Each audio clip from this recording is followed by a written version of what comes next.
Good day. Thank you for viewing U.S. Civics 101, which is presented by the Java Coalition. The Java Coalition is a body of U.S. citizens who are concerned about our national, state, and local governments.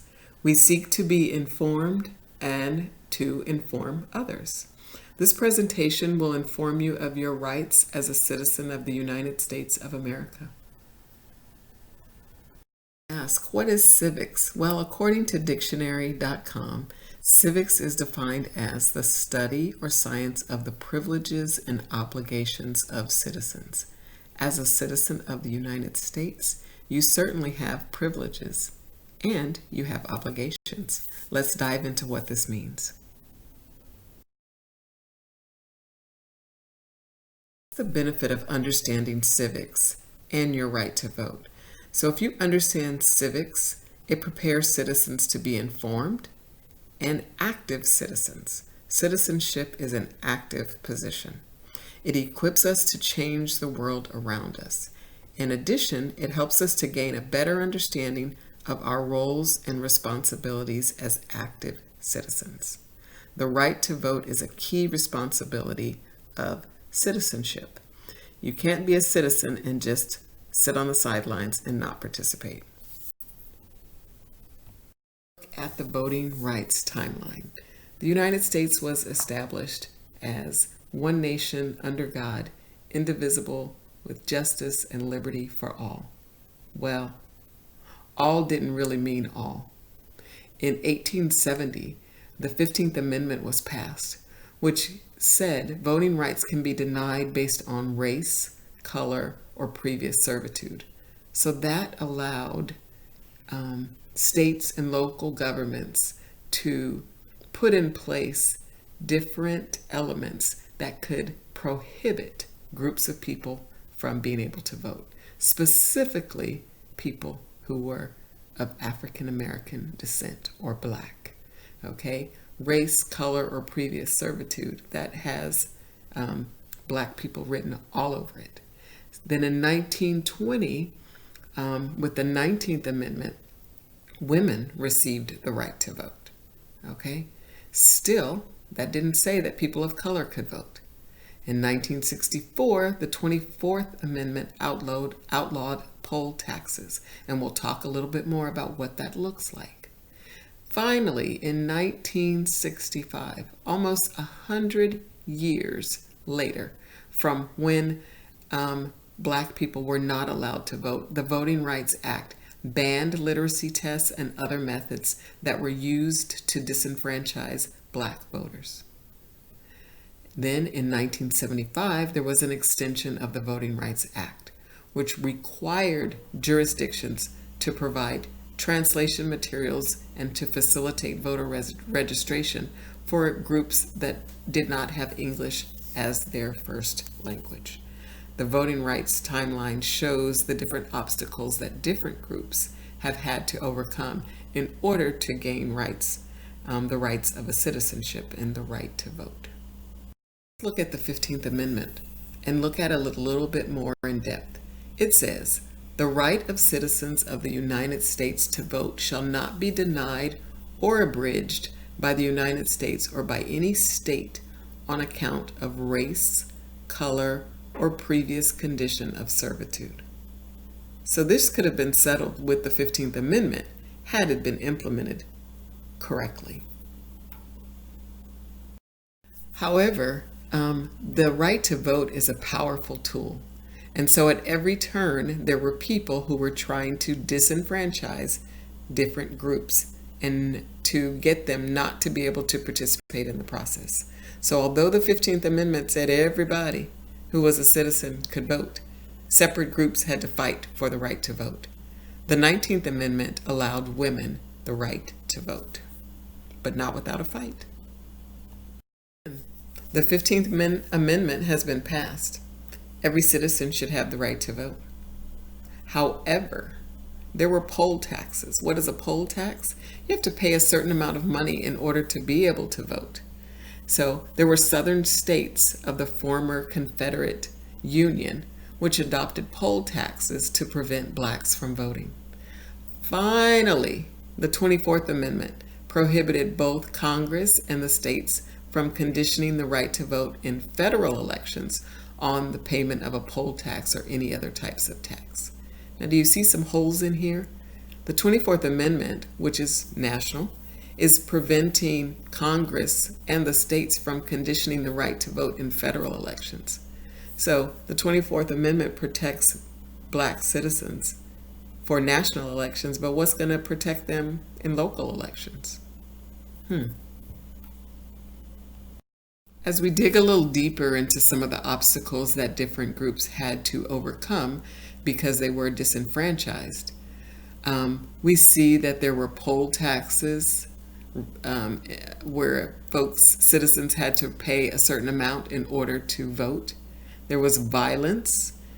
Folks were threatened if they participated or tried to come and vote. There were literacy tests, which required potential voters to be able to read something and understand it.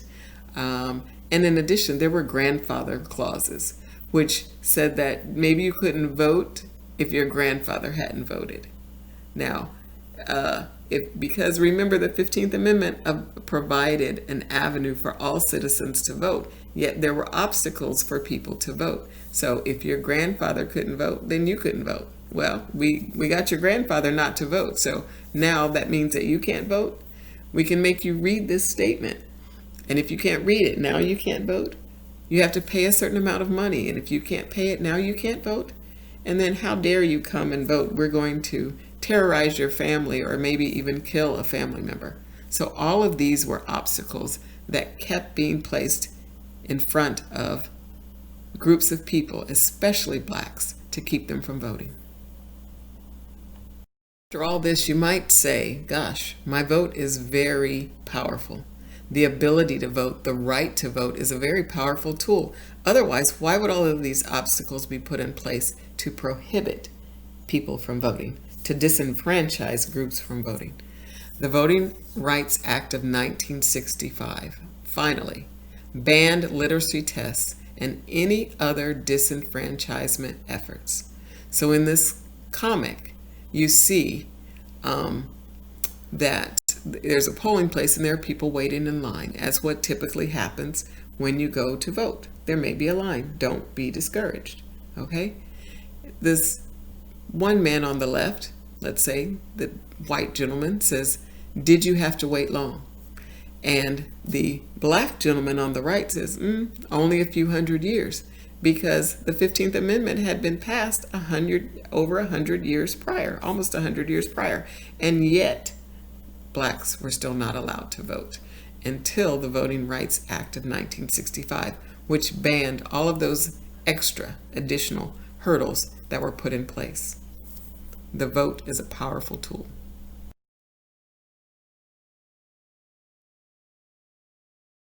You've heard about how powerful your vote is and how, because of that power, it was blocked in so many years.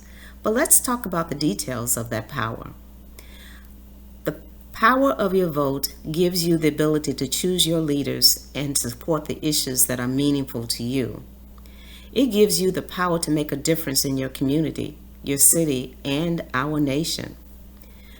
Your state and local elections decide very important questions that impact you directly. For example, how are local police officers trained? As you can see right now, there's lots of issues regarding police officers and accountability. Another issue that was recently in the news was the importance of quality water. Local elections are just as important as national elections, and that is the power that you have. You have the right to vote for a candidate that you can hold accountable. If that candidate does not represent your ideas and values, you can vote that candidate out of office. That is the power of your vote. Let's discuss two important terms as it relates to voting. You've heard about the term disenfranchisement. That is the act of depriving someone of their right to vote. In the previous examples, there were many examples of disenfranchisement. More recently, we're seeing another major activity in blocking individuals of their right to vote, and it's called gerrymandering. That is the practice of drawing voting district lines within a state with the goal of producing a particular election result. Gerrymandered districts divide communities to weaken their power and to protect the power of one political party. The end result is that your vote may be diluted as a result of the district lines. Let's look at some statistics that indicate how important your vote is. Let's look at the presidential elections. 40% of citizens don't vote in presidential elections. That has some serious consequences, which I will share with you in a minute. 60% don't vote in midterm elections, and this is very important. There are so many people that vote in the presidential election but do not believe that it's important to vote in the midterm elections. Those midterm elections select the congressional leaders that will represent you, and they have as much power or equal power as the presidential election. Another statistics that we want to look at is 1 in 5 Americans are not registered to vote. What's the consequence of that? In the last 5 presidential elections, the difference between the two main candidates was 2% in 2016, and looking at the difference was 0.5% in 2000 and 2.5% in 2008. If 1/2 of all unregistered Americans had registered and voted, they could have swayed the presidency for the last 20 years. That is why voting is so important. So you might ask, how do I know who to vote for or what issues to vote for? Some people are reluctant to vote because they don't want to make a mistake.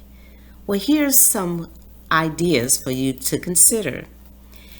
You can talk to your network of friends and families and those who you respect about the issues that are most important to them, and get some ideas yourself around what's important to you, what represent your values. You can also start a network to discuss the issues of concern in your area. Look around your community. Are there any issues in your community that need to be addressed and have not been? Do you feel safe and protected? Think about what's going on with the police officers right now. Many communities are considering local changes to the police setup so that people feel safe and protected. Are you staying informed and watching the local and national news to understand what the issues are? Now, granted, we agree that sometimes the news can be biased, but it is a good source of information. So in order to balance the bias, make sure that you're listening to a broad network of news so that you can make decisions that are important to you. So here's your call to action. Do your research to understand who to vote for. Understand the power of your vote. Understand how to vote, when, where, and how. Every state could be different. Every local community within the state could have different rules. So make sure you do your research early. And you hear the term now, vote, vote, vote. But here's another key, vote early. Don't wait to the last minute. You never know what might come up that will prevent you from getting to the polls. So take advantage of the early voting process, or you can vote by mail. But regardless, make a plan and execute your plan. As Java, we'd like to call you to action. As a citizen of the United States, we call you to action. As a person who will live the consequences of the election, we call you to action. So vote, vote, vote. Vote like you understand that someone died for your right to do so. See you at the polls.